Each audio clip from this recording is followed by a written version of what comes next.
शेतकरी मित्रांनो, तुम्ही जर मागील त्याला सौर कृषी पंप योजनेअंतर्गत अर्ज केलेला असेल व अर्ज केल्यानंतर पेमेंटचा भरणा केलेला असेल व पेमेंटचा भरणा करून देखील अद्यापही मंजुरीसाठी वाट पाहत असाल व तुम्हाला जर तुमचा अर्ज मंजूर करून घ्यायचा असेल तर ₹3000 द्या व तुमचा जो काही अर्ज आहे हा मंजूर करून घ्या. शेतकरी मित्रांनो, तुम्ही नक्कीच व्हिडिओचे थंबनेल पाहून या व्हिडिओवरती आले असणार. शेतकरी मित्रांनो, या योजनेमधली ही एक काळी परंतु एक खरी सत्यता आहे. एकदम 100% खरी अशी ही सत्यता आहे. ही बऱ्याच जणाला कटू वाटेल, पण ही सत्यता नक्कीच आहे. शेतकरी मित्रांनो, मागील त्याला सौर कृषी पंप योजनेअंतर्गत शेतकऱ्यांनी या योजनेसाठी अर्ज केलेले आहेत. अर्ज केल्यानंतर बऱ्याच साऱ्या शेतकऱ्यांनी जवळपास महिन्या 2 महिन्यापासून, काही शेतकऱ्यांनी 3 महिन्यापासून या अर्जाचा जो काही भरणा आहे हा भरणा आपल्या पंप कॅपॅसिटीनुसार केलेला आहे. परंतु असे बरेचसे शेतकरी आहेत ज्यांना अद्यापही मंजुरी मिळालेली नाही. या शेतकऱ्यांना भरणा केल्यानंतर मंजुरी मिळते व मंजुरी मिळाल्यानंतर यांना वेंडर सिलेक्शनचे ऑप्शन येत आहे. परंतु आता यामध्ये जे काय वेंडर सिलेक्शनचा घोळ सुरू आहे, कंपन्या नाहीत, कंपन्या येतात, कंपन्या जातात, हा विषय दुसरा आहे. परंतु जर शेतकऱ्याला मंजुरीच लवकर मिळत नसेल तर शेतकऱ्यांनी कंपनी कशी निवडायची व जी कंपनी शेतकऱ्याला निवडायची आहे ती कंपनी काही शेतकऱ्याच्या हाती लागत नाही. आता हा जो काही अर्ज मंजुरीची जी काही प्रक्रिया आहे ही प्रक्रिया कशी चालते, तर जी काय माहिती मिळालेली आहे आपल्याला, ही अर्ज मंजुरीची प्रक्रिया ज्या काही तालुका वाईज DY आहेत महावितरणचे, यांच्या अंतर्गत ही प्रक्रिया चालू आहे. DY कडे हे अधिकार आहेत की अर्ज हा पडताळणी करून मंजूर करायचा किंवा कोणाचा अर्ज हा रिजेक्ट करायचा, हे सर्व अधिकार DY कडे आहेत. आता यामध्ये जे काय बऱ्याच साऱ्या तालुक्यांनी, बऱ्याच साऱ्या जिल्ह्यांनी असा एक रॅकेट चालू आहे जे शेतकऱ्याला गंडवतात, शेतकऱ्याची पिळवणूक करतात. बऱ्याच साऱ्या शेतकऱ्यांचे कॉल आहेत, मेसेज आहेत. बऱ्याच साऱ्या शेतकऱ्यांकडून, माझ्या गावातील, माझ्या तालुक्यातील देखील बऱ्याच साऱ्या शेतकऱ्यांकडून हा अर्ज मंजुरीसाठी प्रत्येकी 3 ते 4 हजार रुपये शेतकऱ्याकडून घेऊन त्यांच्या अर्जाला मंजुरी देण्यात आलेली आहे. आता यामध्ये जे शेतकरी काय पैसे देतात त्यांच्या अर्जाला मंजुरी मिळते, त्यांना काय आपली हरकत नाही, कारण ते देखील शेतकरीच आहेत. त्यांना लवकर यावे यासाठी ते एक्स्ट्रा पैसे देऊन मंजुरी घेतात. परंतु हे पैसे घेऊन मंजुरी दिल्यामुळे जे काही अधिकारी आहेत हे दुसऱ्या शेतकऱ्याला अडकवून ठेवतात. दुसऱ्या शेतकऱ्याच्या अर्जाला लवकर मंजुरी देत नाहीत. दुसऱ्या शेतकऱ्याचे अर्ज रिजेक्ट करतात.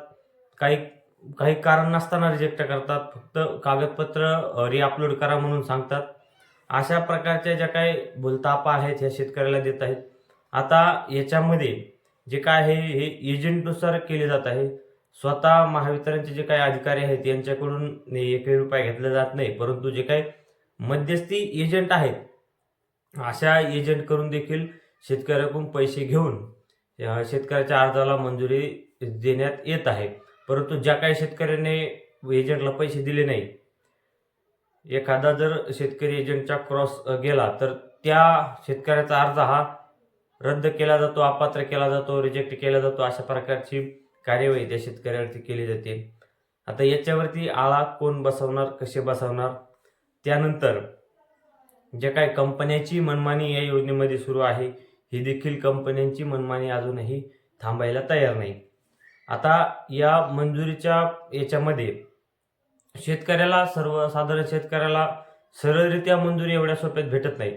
परंतु शेतकरी मित्रांनो, तुम्ही बघा, बऱ्याच साऱ्या कंपन्या असा शब्द देतात की तुम्ही जर पैशाचा भरणा केलेला असेल, तुम्ही जर आमच्या कंपनीचे सिलेक्शन करणार हा जर शब्द देत असाल तर 2 दिवसामध्ये तुमच्या जो काय अर्ज आहे त्याला आम्ही मंजुरी काढून देऊ, परंतु तुम्हाला आमच्या कंपनीची निवड करावी लागेल.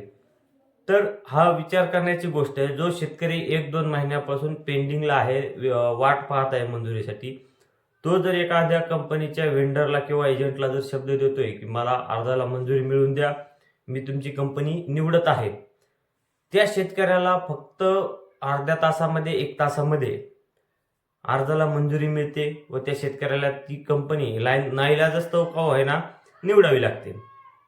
कारण ती कंपनी देखील स्वतःचा कंपनी जो काही वेंडर आहे किंवा एजंट आहे हा स्वतःचा बिझनेस वाढवण्यासाठीचे हे रॅकेट चालवत आहेत. असे अनेक वेगवेगळ्या जिल्ह्यामध्ये वेगवेगळ्या तालुक्यामध्ये रॅकेट सुरू आहेत. शेतकऱ्याची फसवणूक केली जात आहे, शेतकऱ्याची पिळवणूक केली जात आहे. यासाठी आपण देखील आपल्या चॅनल मार्फत जे काही ऊर्जाचे राज्यमंत्री आहेत व ऊर्जा मंत्री आहेत, राज्याचे ऊर्जा मंत्री व ज्या काही राज्यमंत्री आहेत ऊर्जाच्या मेघनाताई बोर्डीकर यांना देखील आपण पत्रव्यवहार केलेला आहे. त्यांच्याकडून अद्यापही याबाबत काही स्पष्टीकरण आलेलं नाही. परंतु शेतकऱ्यांसाठी तालुका वाईज किंवा जिल्हा वाईज एक तक्रार निवारण केंद्र उभारण्यात यावे अशी मागणी आपण त्यांना केलेली आहे. कारण अशा अनेक ज्या गोष्टी आहेत या गोष्टींना शेतकऱ्यांना सामोरे जावे लागत आहे. शेतकऱ्यांना जास्तीचे जास्त पैसे देऊन सोलार पंप सोडून घ्यावा लागत आहे.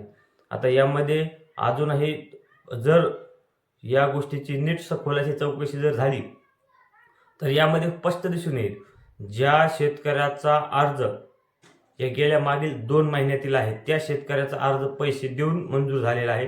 परंतु त्याच्या आधी 2 महिन्याआधी ज्या शेतकऱ्यांनी अर्ज केलेला आहे त्याचा अर्ज अजूनही मंजूर करण्यात आलेला नाही, अजूनही पेंडिंग ठेवण्यात आलेला आहे. असे बरेच सारे जे काही आहेत हे आपल्याला एक्झाम्पल पाहायला मिळतील. यामुळे आता ज्या काही शेतकऱ्याकडून अशी पैशाची मागणी करण्यात आलेली आहे किंवा ज्या शेतकऱ्यांनी पैसे देऊन अर्जाची मंजुरी घेतलेली आहे अशा शेतकऱ्यांची जर फसवणूक झालेली असेल तर आम्हाला कमेंट बॉक्समध्ये कमेंट करून एकदा नक्की कळवा किंवा आम्हाला व्हॉट्सॲपवरती देखील आपण संपर्क करू शकता. आमच्या खाली डिस्क्रिप्शनवरती लिंक आहे, त्या ग्रुपवरती येऊन आम्हाला याची माहिती देऊ शकता. आता याच्यामध्ये जे काही शेतकऱ्याची फसवणूक होत आहे ही शेतकऱ्याची फसवणूक कधी थांबणार, यासाठी कोण प्रयत्न करणार, अशा अनेक जे काही शेतकऱ्यांचे प्रश्न आहेत. त्यामुळे ही जी काय मागेल त्याला सौरकृषी पंप योजना आहे ह्या योजनेचा एकदम बट्ट्याबोळ झालेला आहे. हे जे काही अधिकारी आहेत हे शेतकऱ्याला लुटत आहेत. यांचे स्वतःचे हे पोट भरायची एक योजना तयार झालेली आहे. आपण याच्यावरती देखील आता लवकरच पाऊल उचलणार आहोत. याच्यासाठी चांगलाच पाठपुरावा करणार आहोत. यासाठी आपल्याला अजूनही बरीच सारी माहिती हवी आहे. त्यामुळे शेतकरी मित्रांनो तुमची नक्कीच आम्हाला मदत हवी आहे की तुमच्या कशा प्रकारची जी काही फसवणूक झालेली आहे हे आमच्यापर्यंत माहिती पोहोचवा. आम्ही त्याचा पाठपुरावा मंत्रालयापर्यंत करण्याचा प्रयत्न करणार आहोत. परंतु सध्या जेवढी काही आमच्याकडे माहिती आहे ती माहिती अपुरी पडत आहे. त्याच्यामुळे आम्हाला पुढचे पाऊल उचलायला वेळ लागत आहे. त्यामुळे ज्या काही शेतकऱ्यांच्या अशा अडथळे आहेत, या योजनेबाबतच्या अडचणी आहेत किंवा जी काही फसवणूक पिळवणूक झालेली आहे त्यांनी असे पुरावे आमच्यापर्यंत पोहोचण्याचा प्रयत्न करावा, जेणेकरून आम्ही तुम्हाला नक्कीच न्याय देण्याचा प्रयत्न करू. तर शेतकरी मित्रांनो व्हिडिओ आवडला असल्यास व्हिडिओला लाईक करा व अशाच माहितीसाठी चॅनलला सबस्क्राईब करायला विसरू नका. धन्यवाद मित्रांनो.